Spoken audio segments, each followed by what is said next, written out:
আজ নবমী আর বাড়িতে তো আজকে মাটন হতেই হবে। তো মা রান্না করতে, করতে একটু টেস্ট করতে দিয়ে গেল। তারপর আমি চলে গেলাম কয়েকটা ফল কাটতে। একটা পেঁপে আর ড্রাগন ফ্রুট। আর এই দুটো ফলই কিন্তু আমাদের বাড়ির কাছে। পেঁপে তো হতেই থাকে আমাদের বাড়িতে বাট ড্রাগন ফ্রুটও হচ্ছে এখন ২-১ টা করে। আর এই ড্রাগন ফ্রুটগুলো খেতে ভীষণ, ভীষণ ভালো। আজকে তো প্রীতম আর সুফলদার আমাদের বাড়িতে ইনভিটেশন আছে। তো প্রীতম চলে এসছে। একটু গল্প-টল্প করে আমরা চলে আসলাম লাঞ্চ করতে।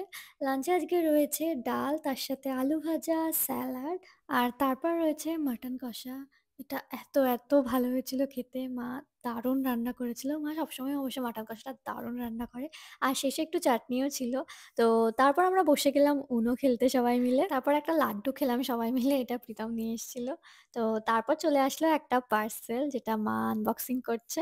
এটা হলো মায়ের তরফ থেকে আমাদেরকে দেওয়া পুজোর গিফট। তো এর মধ্যে আছে ইয়াররিংস। তো এই ব্লুটা আমার আর এটা মায়ের। মা নিজের জন্য একটা অর্ডার করেছিল। তারপর এটা হলো রিনির।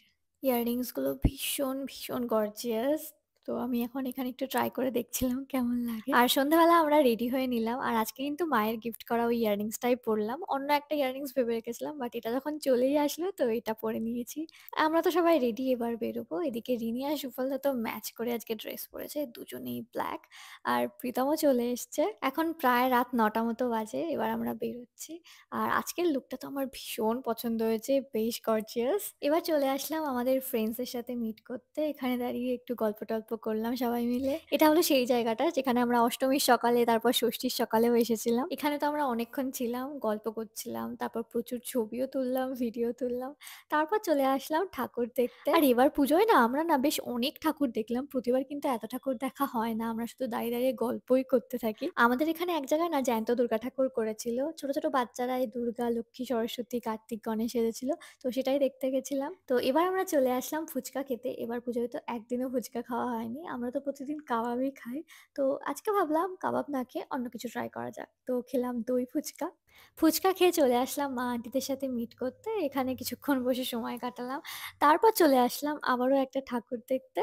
এই প্যান্ডেলের পাশেই প্রতিদিন যাচ্ছিলাম কিন্তু ঠাকুরটা আর দেখা হচ্ছিল না। তো চলে আসলাম ঠাকুর দেখতে।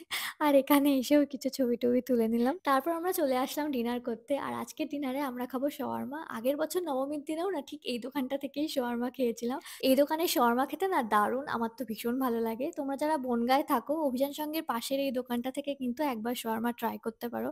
আমি সিউর যে তোমাদের ভীষণ ভালো লাগবে। আমাদের ডিনার কমপ্লিট হলো আর এখন বাজে রাত ১:৩০ বাট রাস্তায় কিন্তু বেশ ভালোই ভিড় আছে। আর আমরা এখন যাচ্ছি বাড়ির পথে। হঠাৎ করে বৃষ্টিও শুরু হয়ে গেল। যাই হোক এভাবেই আমাদের নবমীটা কাটলো।